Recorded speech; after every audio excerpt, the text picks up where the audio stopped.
Pertamanya, mari kita lihat kepada pengenalan Alkitabah, iaitu dari segi bahasa. Alkitabah yang dilafazkan dengan menggunakan huruf hijaiyah bermaksud tulisan. Manakala dari segi terminologi pula, para fuqaha tidak memberikan definisi khusus berkaitan dengan Alkitabah, tetapi sebaliknya memberikan definisi pada catatan yang digunakan sebagai bukti bertulis dengan pelbagai istilah seperti as-saq, al-hujjah, al-mahdar, al-sijil dan juga al-wasiqah.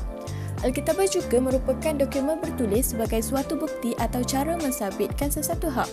Terdapat definisi yang diberikan merujuk kepada keadaan semasa dan teknologi yang semakin berkembang dengan mentarifkan Alkitabah sebagai menjelaskan atau menyifatkan sesuatu dengan menggunakan tulisan atau lakaran yang berbentuk zahir, sama ada secara klasik seperti menggunakan kertas, kayu atau secara moden seperti penggunaan disket, cakra padat, internet dan seumpamanya.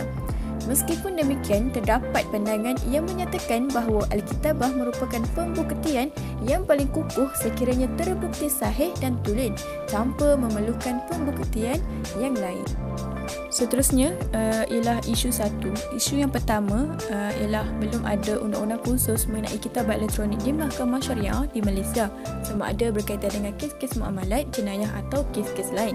Walaupun tidak terdapat undang-undang khusus berkaitan dengan kitabah elektronik di Mahkamah Syariah, perkataan kitabah elektronik ada disebut secara umum yang boleh dijadikan salah satu dari kaedah pembuktian dalam Seksyen 3 Akta Keterangan Mahkamah Syariah Wilayah-Wilayah Persekutuan 1997 dan Akta Keterangan 1950 misalnya telah memasukkan perkataan elektronik salah satu daripada definisi kitabah.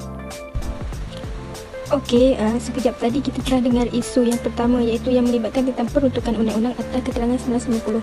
Okey, sekarang isu yang kedua ialah tidak terdapat nas-nas atau dalil-dalil yang khusus untuk mengiktirafkan kitabah elektronik. Okey, dekat sini walaupun keterangan melalui kitabah elektronik ni tidak mempunyai nas-nas yang khusus, tapi kitabah elektronik ni boleh diterima pakai mengikut dalil-dalil yang terkandung dalam Al-Quran dan hadis ataupun sunnah, di mana dalam dalil tersebut telah mengiktirafkan transaksi melalui dagang dan secara tidak langsung kitabah elektronik boleh diguna ataupun boleh diterima pakai sebagai kaedah pembuktian kerana dalil-dalil melalui keduanya iaitu Al-Quran dan hadis itu tidak dapat dipisahkan.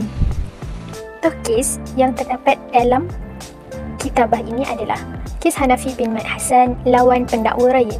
Di dalam kes ini, di mana bahan bukti keterangan berbentuk digital telah dikemukakan dalam kes ini, iaitu tiket bas dan keputusan DNA. Dan keputusan ini telah diterima pakai dan telah dibuktikan bahawa tertuduh bersalah dalam tuduhan merunggul dan membunuh mangsa. Dan mahkamah menerima pakai dokumen yang dicetak daripada komputer sebagai keterangan berbentuk digital di bawah Akta Keterangan 1950. Dan dalam kes lain juga boleh dilihat, iaitu dalam kes Ahmad Najib lawan pendakwa raya, kes pendakwa raya lawan Datuk Haji Sahar Arfan dan Azilah Hadri dan lain-lain lawan pendakwa raya.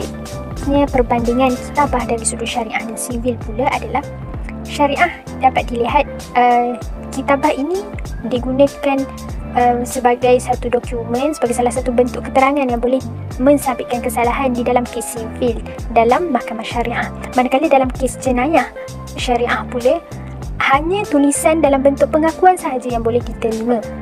Baik, seterusnya menurut sivil, Seksyen 3 Akta 561 mentafsirkan keterangan dokumentar sebagai segala dokumen yang dikemukakan bagi pemeriksaan mahkamah dan merupakan satu kaedah keterangan.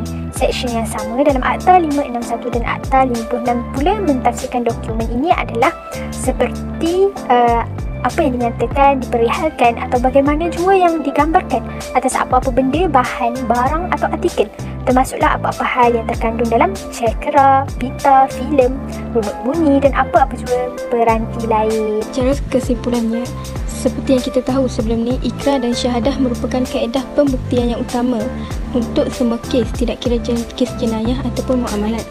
Namun kini, kitabah sudah menjadi kaedah terpenting dalam pembuktian kerana melalui kitabah ni ia lebih konsisten termasuk dalam kes-kes yang lama ataupun yang melibatkan pihak-pihak yang telah hilang.